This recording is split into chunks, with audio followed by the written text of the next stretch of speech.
Hey, hello guys, it's WesTZK, and today we have some more Killing Floor 3 news. And to be fair, it isn't very much, it's just a map reveal, which basically just goes over like the features within the map. But no, it's definitely interesting to look at, we get some depth into what the future of Killing Floor 3 could be. So just over a year ago, we gave the world their first look at Killing Floor 3, featuring the gloriously horrific assembly of a flesh pound. Yeah, I remember that. That is honestly still my favourite trailer of all of the Killing Floor 3 trailers, is the flesh pound reveal. I do love like the amount of gore and like the cyberpunk horror they sort of went for in that trailer, followed by the reveal of an entire warehouse of ready-made Zeds, prepped to tear humanity limb from limb. Don't you just want to go there? I certainly do.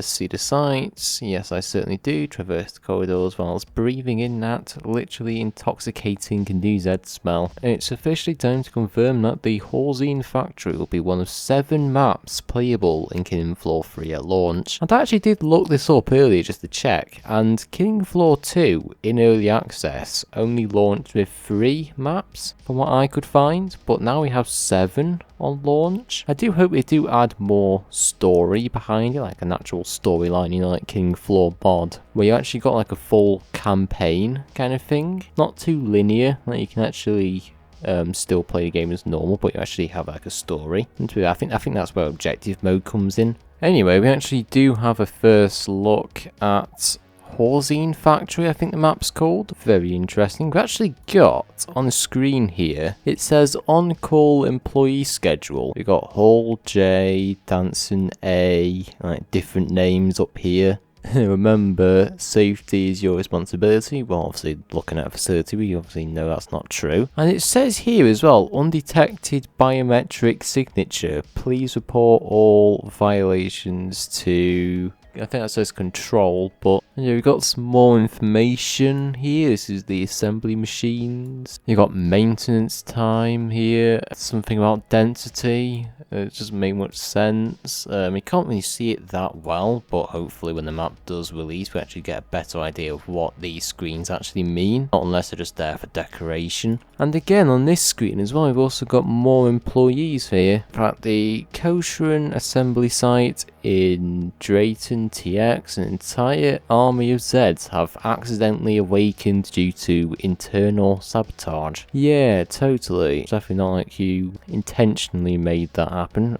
Seeing as this is an opportunity for an up-close look at how the blood sausage is made, Nightfall's objective is to infiltrate the factory, exterminate the faulty Zeds, and gather any inside information. So I don't think that means they're weaker. I think they're just going to be normal Zeds, but they say faulty Zeds, as if there's going to be a couple of Zeds that don't quite work, possibly. Could be a weekly outbreak, maybe, where some Zeds just don't work that well or weaker. And yeah, here we have a hallway here. These lockers look like you can loot them, like some kind of Resident Evil thing, where you just go through the lockers and just loot stuff. Maybe something to do there, because apparently you can also destroy tech around the facility and collect it to make weapon attachments, is what they said last time. We've also got security cameras, don't know who controls them, possibly a trader. God, that guy got decapitated. Look at that. This door basically just cut him in half by the looks of it. Blueprints for the Horzine assembly site in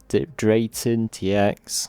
Outlines 3 focal points. Control room, which we saw before, and the factory floor. Gloomy corridors, observation decks, and storage facilities interconnect each other. Nightfall Intelligence has also pointed out significant flaws in the facility's infrastructure and cybersecurity. For Horzine, the Horzine assembly site was a giant sword of Damocles, but the Nightfall team, it's a buffet of exploitable features and hackable tech. So I'm guessing by hackable tech they mean these fans here, because you can see you got 2 switches on each side. So I'm guessing these are traps. That's actually a good place to put a trap though as well, because you can have this going off here, and then you can pick off Zeds from this area and some other area here. It would be good for holding out as a team. I don't know about holding off solo, but is that a turret there or something? I don't know if those work properly, or if that's like a special ability.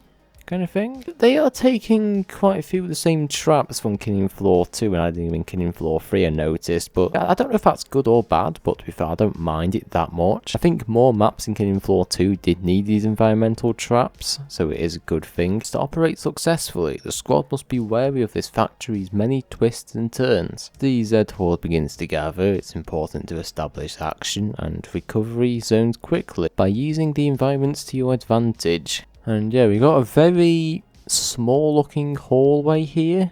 Again, looks like it could get trapped here kind of easily if you're not careful. Got a control center, so I think that was the first image here where you can see the control room, and yeah, right here above the door tells you it's a control center, so I'm guessing it is this one. The 3 main focal points within the factory will be your key locations to utilize your gadgets, kite hordes and lord sets into environmental traps, but may leave you exposed and overwhelmed while disengaging to heal or resupply. See, this map reminds me of Foundry from Killing Floor 1.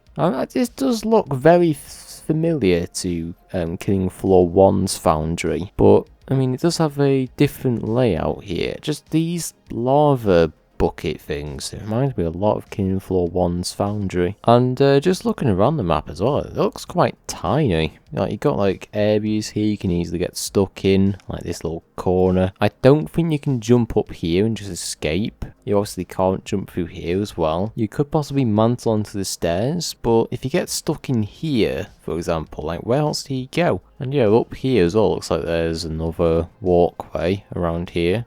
Thankfully, the corridors, many of which have steel reinforced hydraulic doorways, can be used to suppress overwhelming hordes, and are ideal for strategically placing resupplies of ammo and syringes, which is what the commando actually does. I'm pretty sure any specialist can buy the ammo bag, so it isn't just limited to commando, but I know there is definitely a feature in the game where you can actually get more ammo from a resupply, which is good actually, because in Killing Floor 2 multiplayer you do tend to run through ammo fast, and if you don't have a support then you don't get any ammo, which means you'll have to use your backup pistol or a knife. These are Zeds we're talking about, so the doors are not going to hold off for very long. Of course, we've seen that before with the door trap, you know, in the Gore Fast reveal. And again, the door trap, it looks like a replacement of the welder. So it's basically like a mesh that goes over the door. There's actually lights on the gadget, which shows like the strength, and when that goes to 0 it basically explodes and kills the Z behind the door. I don't know if that's a certain perk. I think it might be a firebug or a engineer one, and again, engineer is basically a cross between support and demo. They're actually making space for other perks by merging other ones together, but as the Zeds become increasingly aware of your presence, you will have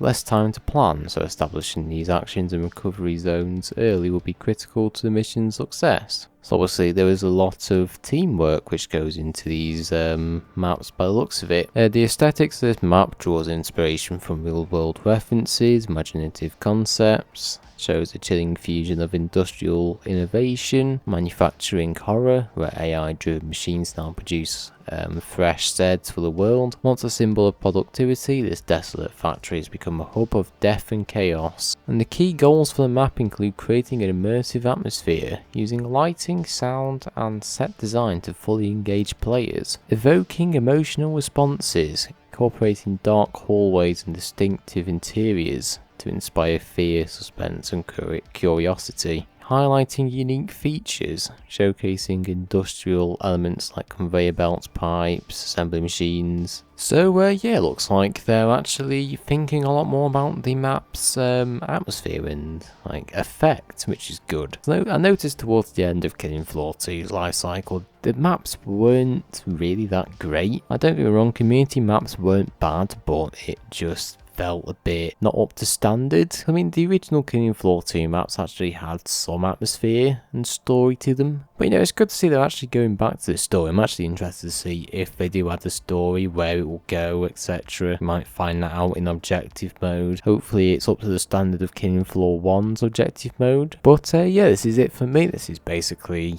an in-depth look at Horzine Factory. Although we don't have a lot of information, it gives us a good idea of where the map direction direction is going to go for the future. Hopefully they do stick with that throughout Killing Floor 3. But yeah, if anything, I'm actually looking forward to playing this. Like, it's interesting to see already what's going on. But yeah, hopefully we'll get a release date very soon. But that's it from me. Don't forget to like and subscribe, join Discord if you're new, and I'll see you in the next video.